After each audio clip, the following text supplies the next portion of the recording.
Alright guys, today we are going to be talking about solo Solak. This is going to be the hardest thing on this channel to date, and it is going to likely be one of the hardest things that any of you guys do. It's one of the most difficult things to do in RuneScape. I think a lot of you guys will be able to get it done, so I'm not super worried about that, especially with how well this kill went.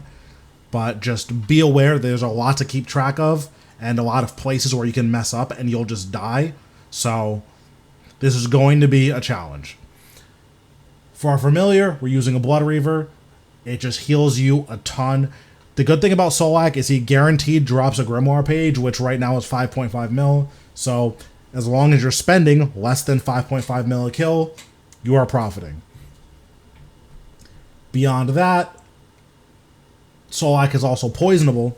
And this is really nice because combined with the Blood Reaver, your Blood Reaver ends up doing a lot of extra poison damage to Solak because the Blood Reaver's typeless damage, which happens every time that you heal, that it can also proc Cinderbanes. Naturally, we are using Weapon Poison +++. We have runes for Disruption Shield and for Prison of Restoration. I don't actually use Disruption Shield during this kill because I wanted to see if it was possible to do it without Disruption Shield, which it is. And we have a Power Burst of Vitality. For our gear, I already said we're using Cinderbanes. For your book, you can use any scripture except Scripture of Bic, obviously. Also, if for whatever reason you have a Grimoire, it doesn't use any duration while you're fighting Solak. So that's incredibly useful because the biggest downside of the Grimoire is how expensive it is. So not having to use it, very, very nice. Besides that, we're full tier 90 at everything, and then an Amulet of Souls, and for our ring, I just have a little luck ring on. So let's get right into the fight. At the beginning of this fight, I'm going to summon all of my guys, activate Vengeful Ghost, Life Transfer, Invoke Death, activate Skeleton. Oh, before we start the fight, another thing that's really important here is Storm Shards. You can get Storm Shards with a Mazcap ability codex, and what it does is it puts a delayed debuff on the enemy, and then once it stacks up to 10 times, you can detonate the debuff, and it'll do damage based on how many stacks that you did. This is really important because at the end of the last phase, you have to do around 200,000 damage to Solak in around 30 seconds. With the combination of Deathmark and Shatter, that drops that to around 140k damage because a max stack Shatter does around 30,000. So that's really, really important here. Solak is a long enough fight that you can actually get the 10 stacks. So it's really good here. But yeah, let's get into the fight. So we're summoning all of our guys. Solak, again, or another quick stop. Solak only attacks with melee. That's the only damage that you'll be taking during this fight is melee damage and blight damage. Blight damage is functionally identical to soft typeless damage. So, and soft typeless means that you can resonance and it'll just block the hit. And you can use Reflect and it'll cut the hit in half. Stuff like that. So we're summoning all of our guys, activating Ghost, activating Life Transfer, Invoke Death, activate Skeleton, Quick Start Solak, use Skulls, and stack Storm Shards. So when his hands turn green and he throws up that orb, when this hits the ground, you'll get a huge typeless hit. This is something that you can negate with Resonance or with Disruption Shield. Disruption Shield is better than Resonance because you don't lose in action. But here I use Resonance to just show that it's possible. Now, this will land after 2 auto attacks. So after his second auto attack, that's when you want a Resonance. So this is the first auto. This is the second auto, and then I Resonance. Now you see this yellow bar under my health bar is filling. After this, he's going to do around a 15k Blight hit. I use Power Burst of Vitality in order to deal with this. It'll double my health to around 28k. And then once it runs out, you're just healing as normal.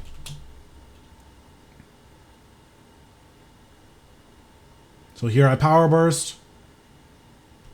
And now you'll see on my mini map all these yellow dots spawned. These are rootlings. They have 7,500 health, and if you don't kill them, they'll turn into a Blight Bundle Lasher, which have however much health the rootlings have left, but they can auto attack you with ranged for 3k. So basically, as soon as they spawn, you just want to run over there and start hitting them. Here, I'm waiting until I can use another Skulls. Until you're comfortable, I would recommend not doing that. So now we're soul split flicking and also killing the rootlings. This is also a good time to use Resonance, because Solak just does a lot of damage with his auto attacks. So if you feel comfortable with it, you can use Resonance like I just did there. This is all part of phase 1, and phase 1 ends when he has 1,500 health. Or sorry, 1.5 million health. So we're still killing the rootlings. So now he says the roots below bend to my will. You'll see this yellow arrow on the field. What this does is rootlings will shoot out from that arrow, or roots will shoot out from that arrow to your position. When it's at 1 second, you can surge away, and that's how you deal with that. It's actually relatively lenient, but here you can see I just surge away when it's at 1 second and it's dealt with.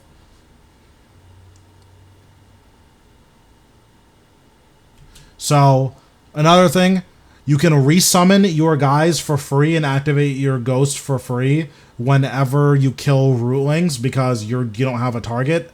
This is one of the only places in this fight where you get free resummons, so just be aware you're spending a lot of adrenaline doing your resummons.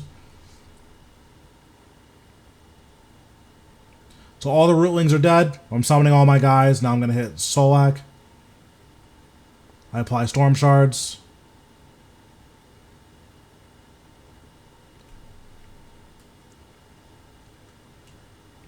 At some point during this, his auto attacks will speed up. This is when they speed up. And now he's at 1.5 million health, so he will phase once he finishes his attack pattern. There's certain times where he's allowed to phase. Basically, if he started a mechanic, he can't phase until that mechanic is over. So I believe after his fast attacks, he's going to do like 2 or 3 more autos, and then he'll phase. But we'll see. Okay, so it's actually right after his fast attacks. So now we're dealing with arms and legs. So this is just a DPS check. You need to kill the arms before the bar on them fills up. Once that happens, you need to kill the legs before they fill up.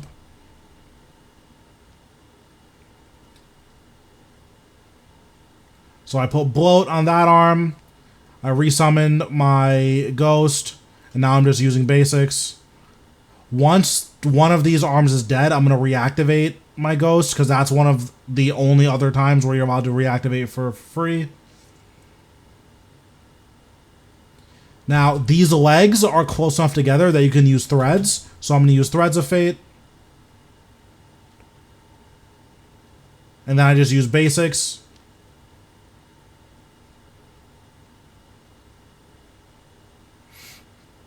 After I kill the leg, I'm going to resummon my zombie, kill the other leg.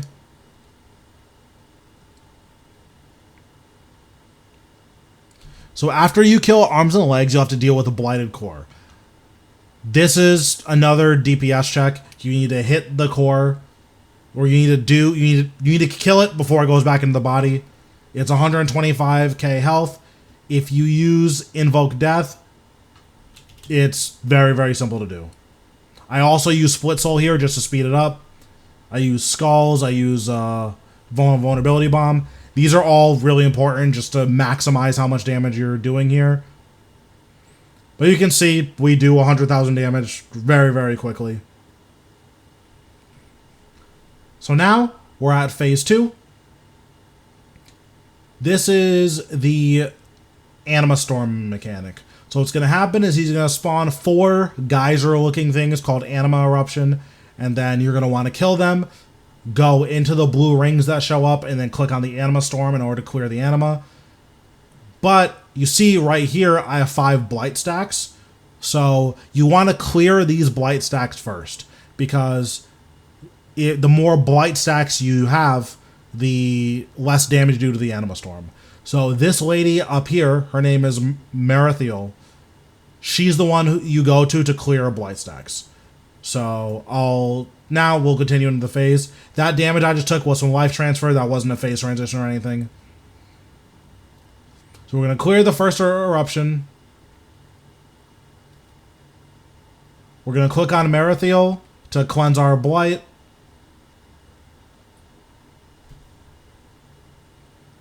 We're going to clear the second eruption.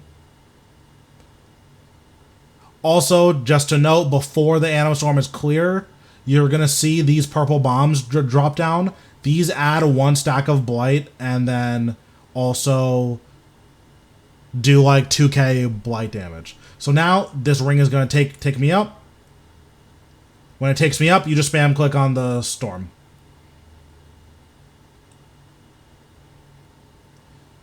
And then you just need to do this twice after you cleanse your anima at Marathiel. So we're going to do this a second time. Then make sure you just do damage to Solak and apply shards between stacks.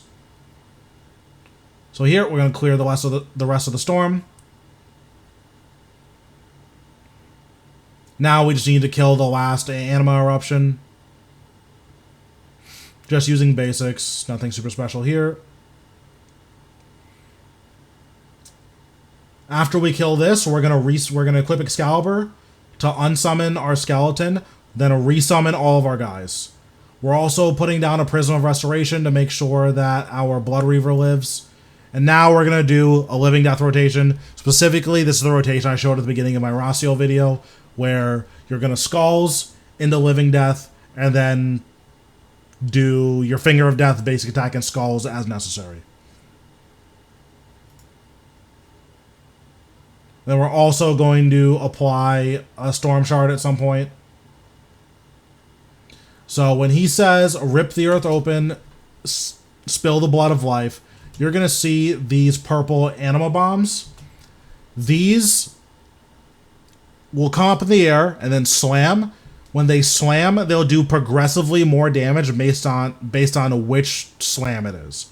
As long as you don't get hit by this, which if you're standing where I'm standing, it's very, very unlikely for you to get hit.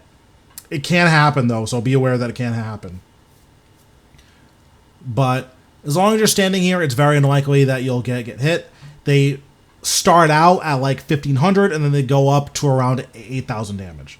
As long as you are relatively full, this will never kill you. Now, it is possible that 2 of them can spawn near the entrance. If that happens, you can use another dose of Power Burst of Vitality, or you can use a defensive, like Reflect is a good one. So you do have options if that happens, but this kill, I didn't get any bombs that hit me at all, I don't think.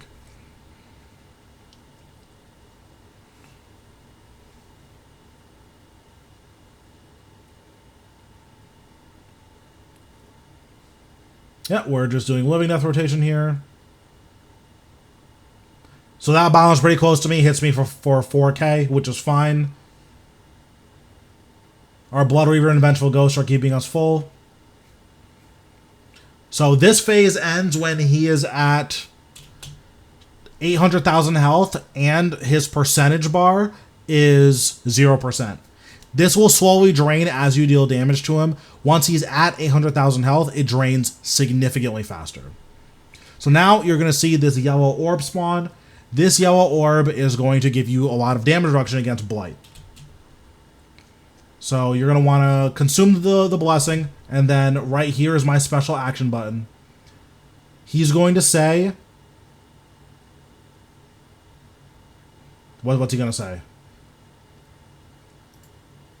He's going to say, the power of the grove in its purest form, let it rain down upon you. As soon as he finishes saying that, that's when you want to use the special action button. So here, we're going to rewind and then unmute so you can hear what it sounds like.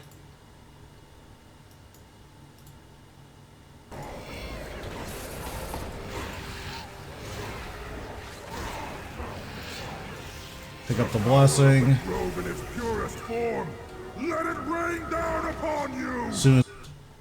So as soon as he finishes saying "let it rain down upon you," that's when you activate the blessing.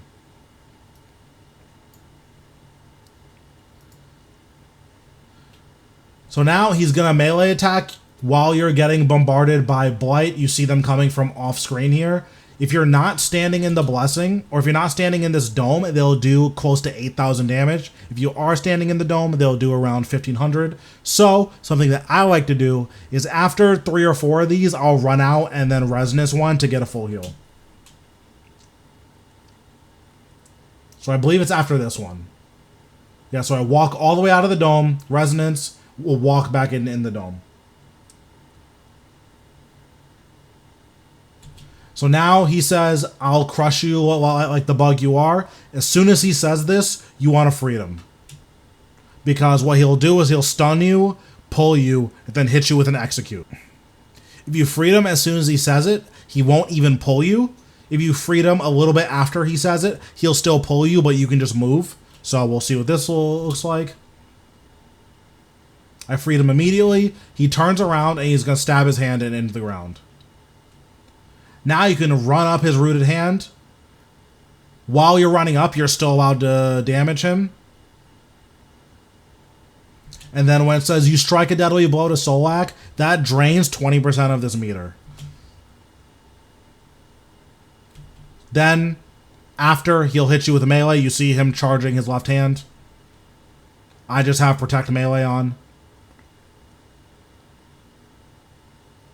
So now I'm going to run over to Merithiel and cleanse the Blight. You see I have 27 Blight stacks.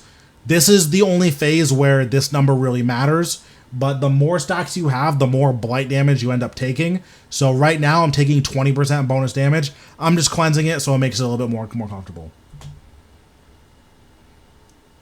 Now this is the second to last phase. This is pads.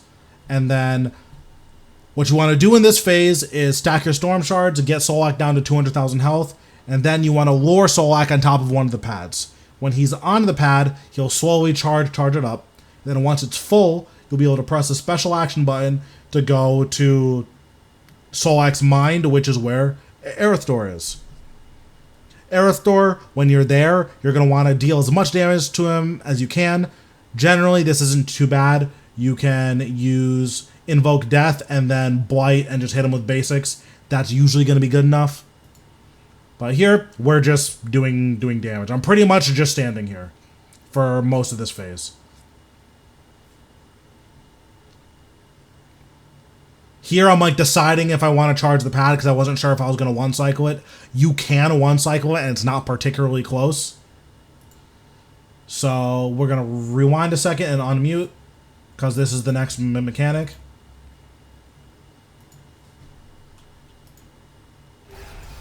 I'm actually not going to do this. I'm not confident that I'm not going to one-cycle it.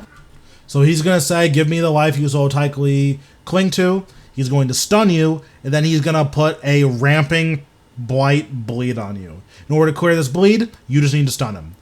You can stun him any point after he starts talking, and that will clear the bleed. So if you do it early, you don't even have to, you won't take any Blight damage at all. Be the life you so tightly cling to. So that's the voice line. He stunned me, I freed him, and then I used a stun on him.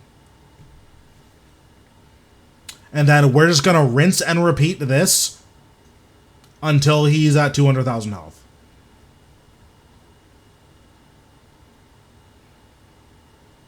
So he does it again. You don't have to free him here. I just do it out of habit. But he doesn't stun you for very long. So you can just not free him and it's fine.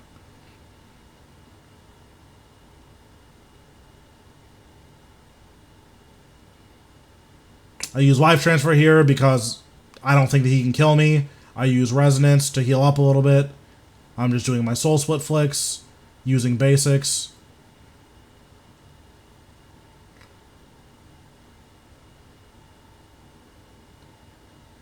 I stun him a little bit late here, but we still stun him. We've been at full health the entire fight. So this part is like your chill out phase.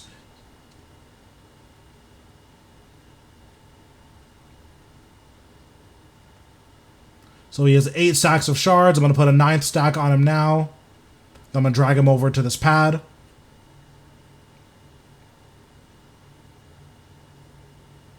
So now I'm going to go up. I life transferred there. You definitely shouldn't do that because you're not allowed to use food or Blood Reaver scrolls while you're in Solak's mind. So that was 100% not correct. Don't do that. But here, I'm just going to invoke Death and Vuln Bomb him. I use a 3-stack volley. I use Bloat, and I just hit him with basics.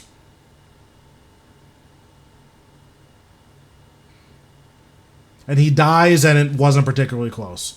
So this is Last Stand. Solak currently isn't targetable. Once he starts moving, then you're allowed to hit him. He's not going to take... He's going to do a dash out and then come back. Once he's back, that's when he's damageable.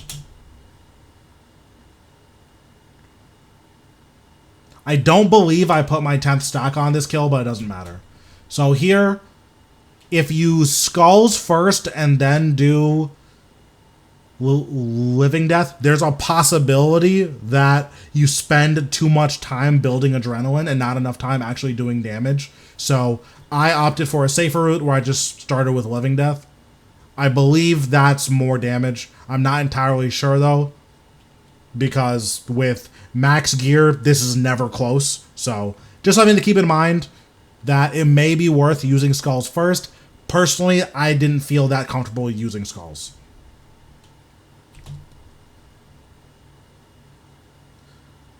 So we use skulls, we use split soul, we use bloat, we apply our last shard. Now we're just going to be building adrenaline.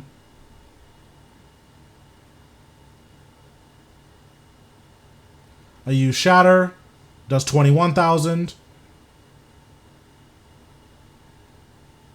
And then I use basics and weapon spec, and I killed him. So when this bar runs out, Solak will execute you. So we were pretty close to failing this kill, but if I were to do this kill differently, instead of using Storm Shards, or instead of using Shatter when I did, I would use Skulls, then build it to 50%, and then Shatter. That's a much safer way of doing this, so that's what I would recommend doing. But yeah, that is how you kill Solak with Necromancy. As I said, this is very difficult. There's a lot of things here that are going on, and he can insta-kill you at least 4 times, so be aware that this is going to be tough. And that Solak is not a slouch. He will delete you if you're not prepared for it. But hopefully this was in-depth enough of a guide that you guys will be able to make good attempts. If you're consistently making it past Storm, then you're in good shape. So for this kill, we use 70 Blood Reaver Scrolls, which is about 500k.